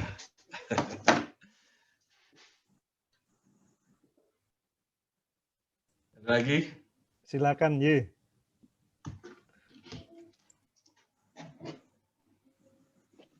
Halo, Kak Aldi. Mau tanya Kak Aldi. Yes. Boleh nggak kita ngetuk hati surga? Maksudnya gini, kadang kan kita dibilang itu kadang kan ada prinsip yang kayak gini, nggak apa-apa jalan dulu aja, Tuhan pasti tolong, bener nggak kan? Biasanya kan gitu kan ya, jalan dulu aja, percaya aja sama Tuhan, nanti Tuhan tolong. Tapi boleh nggak kalau kita itu minta sesuatu hal yang lebih spesifik, misalnya kalau dalam pekerjaan ya, misal pekerjaan ya, Tuhan aku mau pekerjaan di bidang, katakanlah bidang X gitu, tapi ternyata kita ditaruh di bidang A, lalu kita tetap ngetuk hati surga gitu. Misalnya kita mau minta terus sama Tuhan, Tuhan aku pinginnya di bidang X, tapi jalannya Tuhan itu selalu ke bidang A gitu loh. Nah, sesuai dengan apa temanya, bukan tema, apa perikopnya Kak Aldi yang mana ini kan konsepnya di mana bangsa Israel bersungut-sungut. Mereka kan bersungut untuk minta sesuatu yang belum pernah mereka dapat waktu mereka keluar dari tanah Mesir gitu kan ya.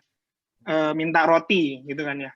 Nah, mereka bersungut-sungut sehingga apakah itu yang dimaksud dengan mengetuk hati surga atau itu cuma sekedar ego kita yang kepingin bahwa oh aku pinginnya ini dan Tuhan sebenarnya bukan mau ngasih yang ini tapi aku tetap ingin ini gitu Kak Aldi.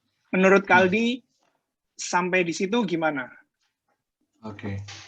Ya. Pertanyaan berat-berat banget nih ya. Siapa sih ketua pemudanya nih?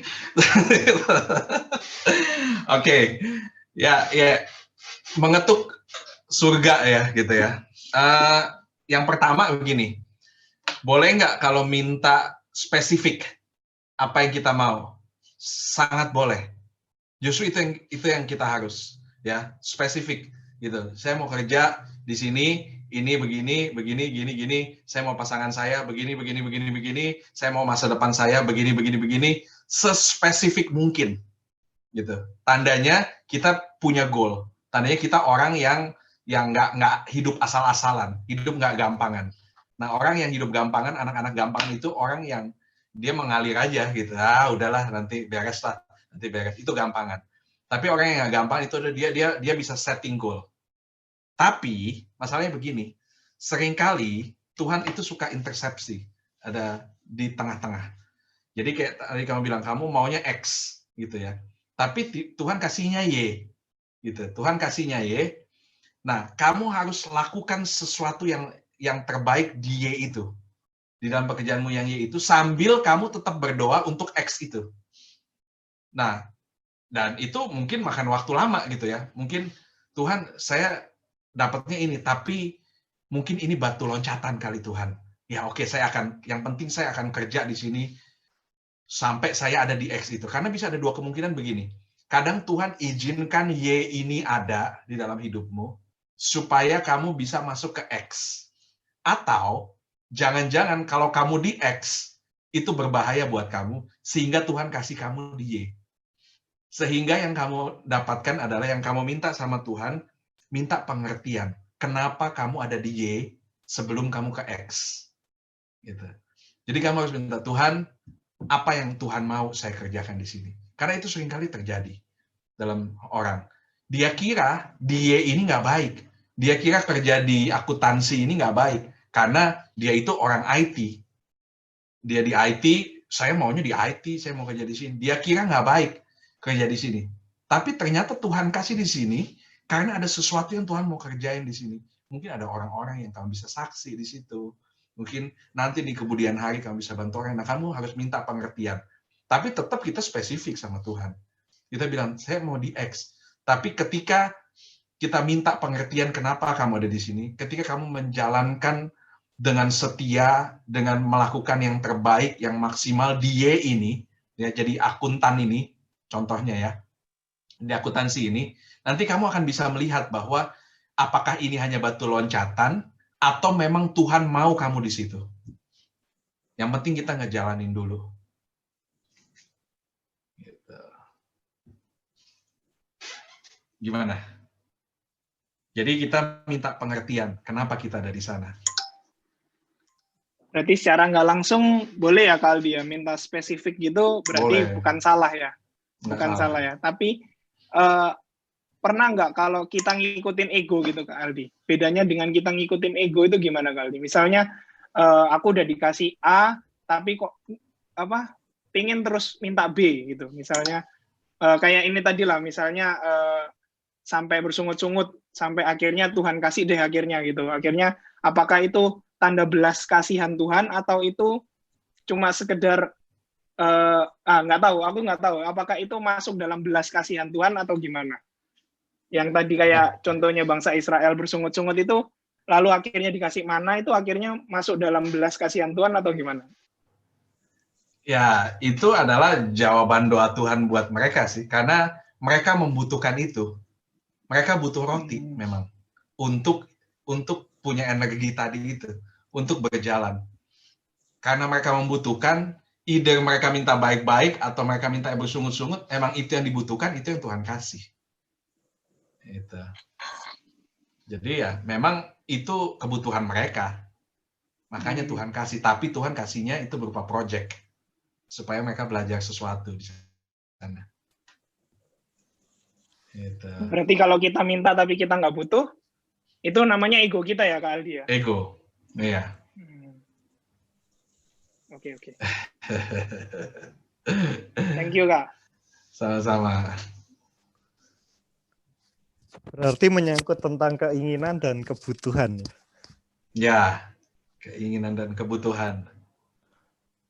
Keinginan kita banyak, tapi sebenarnya kebutuhan kita nggak banyak-banyak amat sih. Apakah setiap, ini saya menyambung aja, apakah setiap kebutuhan kita pasti Tuhan penuhi? Itu yang pertama. Yang kedua, apakah setiap keinginan kita itu belum tentu Tuhan penuhi? Itu pertanyaan kedua. Waduh. Yang pertama, jawaban saya begini. Kalau kita dewasa, kita pasti akan tahu apa yang kita butuhkan dan apa yang tidak kita butuhkan. Tapi kalau kita anak-anak, kita pasti akan minta semua apa yang enak buat kita. Gitu. Jadi ya, kalau kita dewasa, ya makanya kenapa Rasul Paulus bilang kita harus jadi anak-anak Tuhan yang dewasa. Supaya kita juga nggak akan minta-minta terus. Gitu. Karena daging ini, sesuatu di dalam dunia yang kita minta, itu hampir pasti itu memuaskan daging. Dan daging ini nggak pernah puas. Sehingga dia akan terus minta. Apapun itu. Nggak akan pernah puas. Ya. Tapi ketika kita dewasa, kita akan ngerti, saya nggak butuh lagi kok itu. Gitu. Saya sudah full. Saya udah ini bagian saya kok. Ini yang harus saya kerjakan. Ini yang harus saya maksimalkan. Ngapain lagi saya minta? Itu nanti ada orang yang kerjain di bagian itu. Tapi kita harus dewasa. Disitulah Tuhan akan melihat kedewasaan kita. Dan kalau kita bertumbuh terus di dalam komunitas, di dalam gereja, ya kerohanian kita bertumbuh, kita pasti akan bisa penguasaan diri kita akan jauh lebih tinggi nantinya. Kita nggak akan asal ambil. Setuju. Ayatnya di mana tuh Yud? Nah, Yudi nih kalau soal ayat-ayat.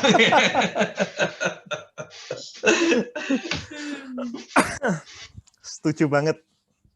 Kalau anak kecil kecenderungannya semua keinginannya dipenuhin, betul itu. Iya. Nggak Betul. penuh, ngambek. Ya, betul. Setuju banget. Ayo teman-teman yang lain, masa saya terus yang tanya? Ini ada siapa aja nih ya? Banyak juga ya, 18 orang. Sudah cukup? Atau ada yang mau bersaksi, teman-teman?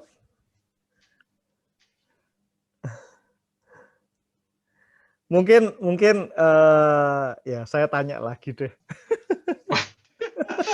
Udah seneng tuh ada bersaksi, ada sesi saksi.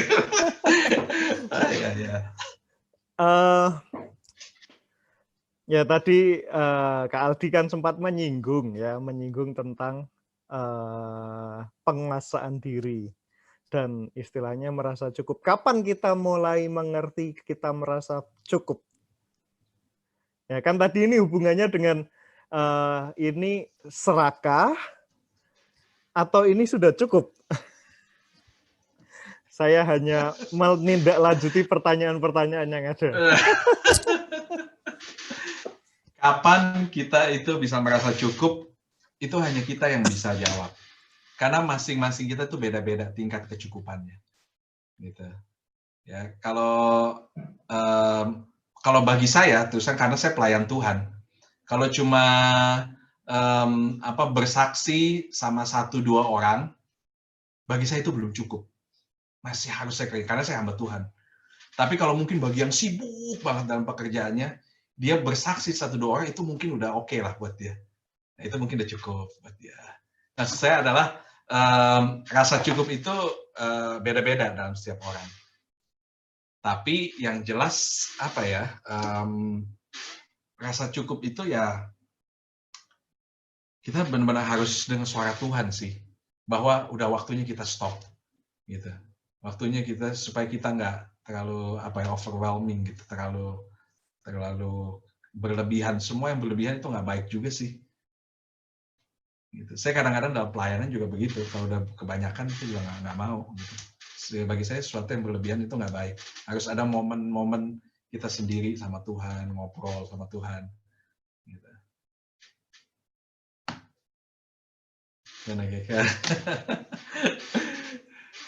Ini ada pertanyaan lagi nih boleh nggak sih saya sebutin karena udah beberapa kali nih. Tapi jangan ya, belum ya. Kecuali dia ngomong sendiri kan ya. Tanya ke orangnya aja, Kak. Finding God's purpose, arah, spek, keadaan, plus passion, plus skills. Spesialisasi, pengalaman, belajar dari masa lalu, tambah konfirmasi dari Tuhan.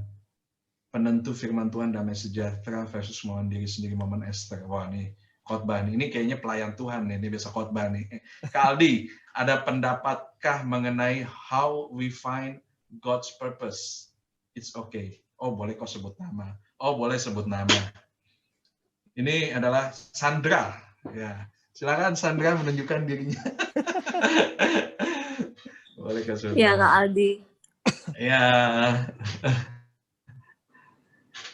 Oke, thank you Sandra. Nah, apakah pendapat mengenai how we find God's purpose? Wah, tujuan Tuhan dalam hidup kita ya. Okay.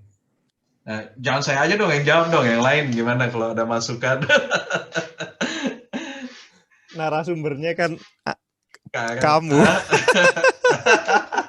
Nanti aku tambah-tambahin gitu ya. Ya, nanti kalau ada yang perlu ditambahin saya bantu sebisa saya. Mengenai how we find God's purpose. Tentunya kita hidup itu bukan hidup yang kosong gitu ya. Masing-masing semakin kita dewasa, semakin kita besar, apalagi kita masuk komunitas, ya kita masuk ibadah, ini kita pasti akan mengerti bahwa tujuan kita hidup di dunia ini bukan cuma sekedar sekolah, kerja, nikah, mati gitu, enggak. Tapi pasti ada Tuhan mau pakai setiap, karena kita tuh unik ya, kita masing-masing kita itu punya keunikan dengan karakternya masing-masing. Nah, pasti ada tujuan Tuhan, itu pasti ada ya, pasti ada tujuan Tuhan dalam hidup kita, dan kita yang harus menemukannya sendiri gitu ya. Ya, kita yang harus menemukan di dalam karena Tuhan itu, saya tadi selalu bilang, Tuhan itu bukan Tuhan yang diam. Tuhan itu Tuhan yang berbicara, gitu. Tapi seringkali ya kita ini kan paling senang makan Indomie. Kenapa? Saya tanya. Kenapa kita senang makan Indomie? Selain tentunya enak lah ya. Tapi karena apa? Instan kan? Karena cepet kan? Gitu. Nah, ada banyak orang yang dia saya cuma mengomentari aja ya. Tapi saya nggak menyebut Sandra itu seperti itu. Tapi ada banyak orang yang dia cuma mau nanya-nanya aja gitu. Apa sih ini? Apa sih ini? Apa sih ini? Padahal sebetulnya kadang-kadang kita yang harus menemukan sendiri apa yang Tuhan mau dalam hidup kita. Supaya apa? Di saat journey kita menemukan itu, ya, apa yang Tuhan mau dalam hidup kita, itu proses Tuhan itu berproses dalam hidup kita. Gitu. Jadi kita harus Tuhan mau apa dalam hidup saya. Nanti begitu kita ngomong begitu, Tuhan pasti akan berikan. Tapi kalau kita hanya nanya terus ke orang ya, ini begini, apa sih yang Tuhan mau kira-kira ya, kadang-kadang kita, itu nggak akan pernah selesai. Jawaban orang pasti beda-beda. Tapi kita yang harus bisa menemukan purpose yang Tuhan mau dalam hidup kita. Apa tujuan dalam hidup kita. Dan saya yakin 100%. Ingat kata Tuhan apa? Orang yang mengetuk pasti akan dibukakan. Gitu ya. Kalau kita cari, kita pasti akan mendapatkan. Kalau kita benar-benar cari apa tujuan Tuhan dalam hidup saya yakin 100% kita akan temukan tujuan Tuhan. Apa yang Tuhan mau. Baik itu di pekerjaan, di keluarga kita, di lingkungan kita, di gereja kita. Asal kita betul-betul cari. Ada banyak orang yang dia tanya aja, apa sih tujuan Tuhan ya dalam hidup saya? Tapi dia nggak pernah benar-benar mencari. Dia biasa-biasa aja hidupnya. Jadi kita harus betul-betul cari supaya kita akan menemukan. Siapa yang mencari, dia akan menemukan.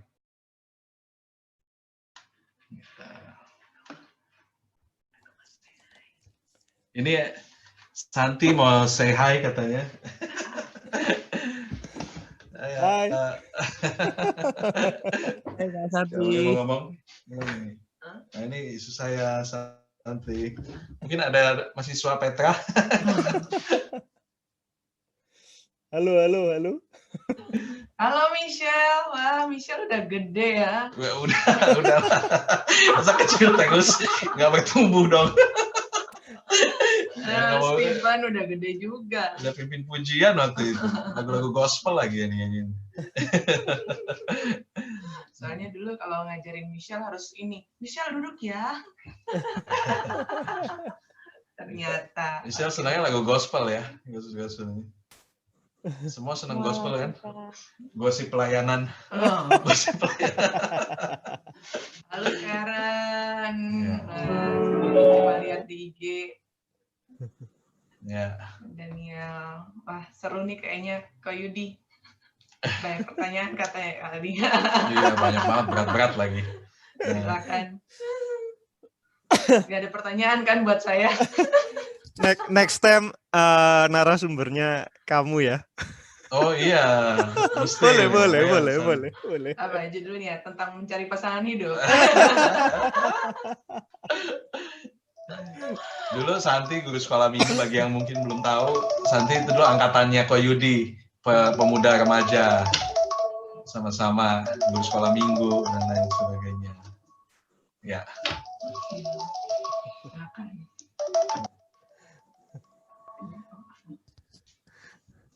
Sandra gimana? Thank you Kak Aldi. Itu tadi Sama-sama, Sandra dapat Sandra. dari yang lainnya sih itu tentang finding God's purpose. Jadi Iya. dia mengutarakan kalau aja kita harus melihat arah, terus kemudian pengalaman masa lalu dan tentunya tolak ukurnya dari firman Tuhan dan damai sejahtera itu sih pendapat dia jugaan. Ya. Pasti Tuhan akan tunjukkan gitu ya. Asal kita benar-benar cari, Tuhan pasti akan kasih tahu apa purpose kita.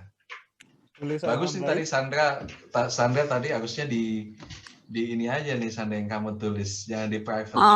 Manis dulu. Supaya keadaan, passion, skill, spesialisasi, konfirmasi. Momen Esther, ya kan? Iya. Nah, ya. Kalau saya mau nambahin tentang God's purpose, sebenarnya itu kalau mau kembali di firman Tuhan sih, blueprint-nya ada di Kejadian pasal 1 sebenarnya.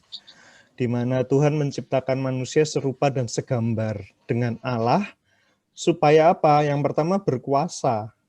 Terus ayat 28, Kejadian 1 ayat 28, Tuhan berfirman, beranak cuculah dan bertambah banyak. Sebenarnya kalau bahasa Inggrisnya, fruitful and multiply. Jadi God purpose itu tujuan akhirnya itu sebenarnya berbuah dan bertambah banyak. Berbuah dalam apa? Tadi Aldi sudah sempat ngomong bahwa menghasilkan dampak dimanapun berada. Itu di kerjaan, di gereja, atau apapun itu. Sebenarnya God purpose itu sesimpel itu menurut saya. Jadi berbuah. apakah kadang ya ini mungkin yang akan jadi pertanyaan, apakah God purpose atau panggilan hidup itu selalu berhubungan dengan talenta atau tidak?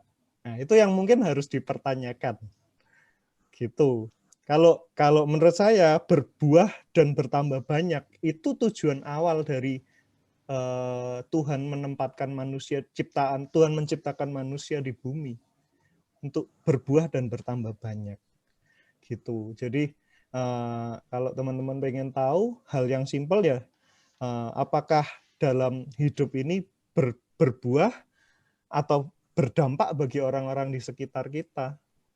Kalau itu berdampak dan membawa perubahan dalam hidup orang-orang sekitar kita, itu adalah salah satu panggilan hidup kita. Entah itu berdampak dalam pelayanan, entah itu berdampak, pelayanan, saya tidak mau menyempitkan pelayanan di dalam gereja saja, karena di luar pun banyak ladang pelayanan yang memang Tuhan mau tempatkan hidup kita. Gitu. Itu kalau saya lihat God purpose seperti itu. Gitu teman-teman. Ada yang lain teman-teman? Sudah mau jam 9, kurang 9 menit lagi.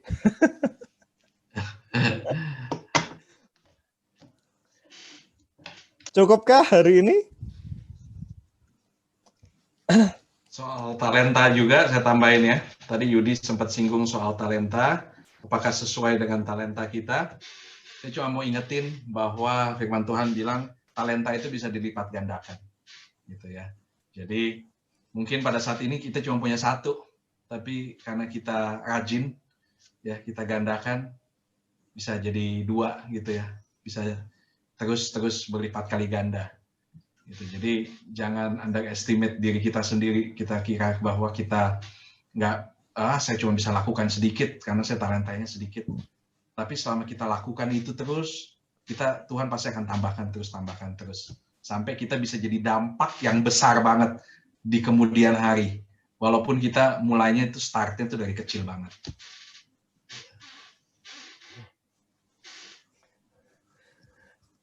Oke teman-teman, ada yang mau ditanyakan? Jangan tanya jodoh ya.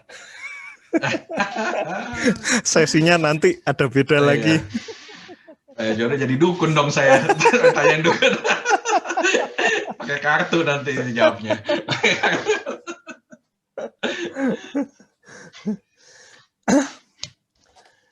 Oke, ada lagi? Sudah cukup? Tidak ada yang ditanyakan lagi? Kalau tidak ada, kita akan tutup dalam doa. Ini saya minta sekalian, Brother Aldi sekalian tutup dalam doa. Paket lengkap dari awal sampai akhir. Paket lengkap dari awal Alfa dan Omega deh ya. Awal dan yang akhir. Oke deh, nggak apa-apa. Kita doa. Kita nyanyi dulu deh satu lagu. Ada yang mau nih? Lagu apa yang kira-kira cocok dengan yang kita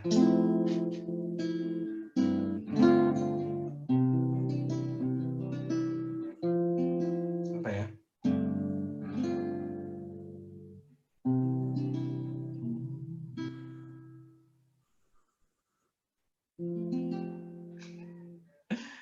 Ada lagu mungkin yang bisa langsung.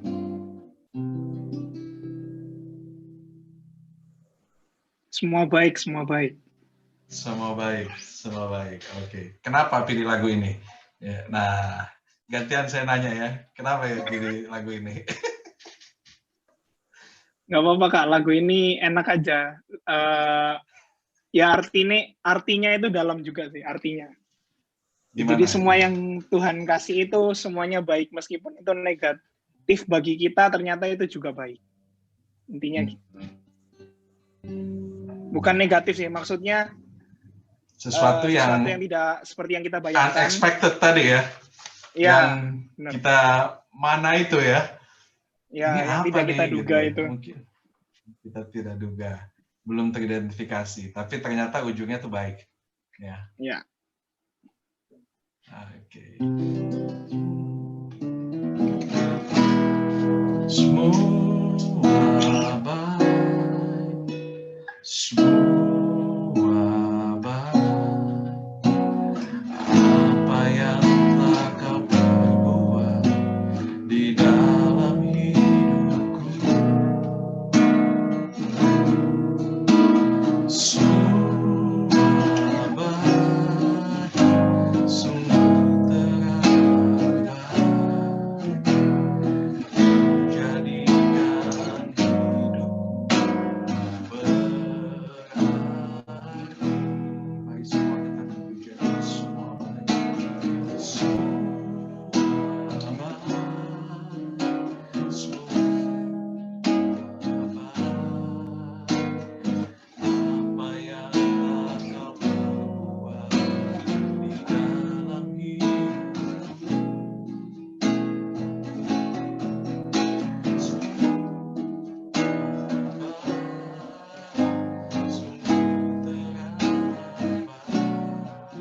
Yesus, semua yang Engkau buat dalam hidup kami adalah baik Tuhan.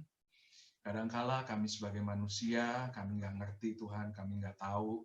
Tetapi satu hal Tuhan yang kami tahu bahwa rancangan-Mu itu adalah rancangan selalu baik buat kami.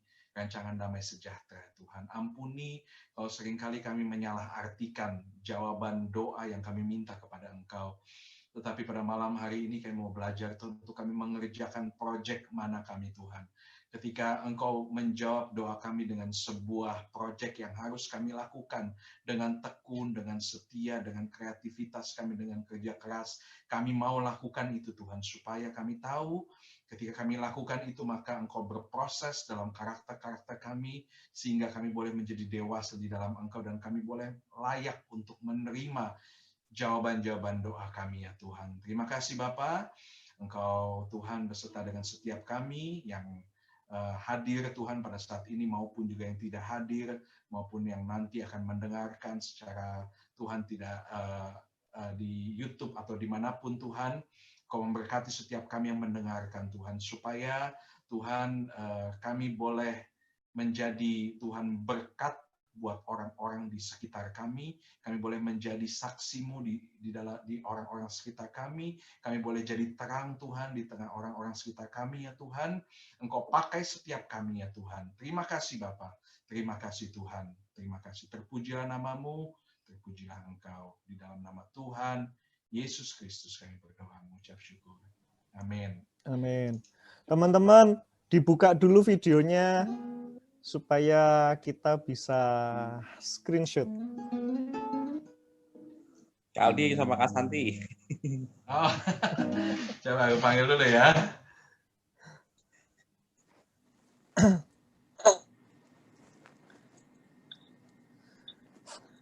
Sandra, bonekamu kok lucu.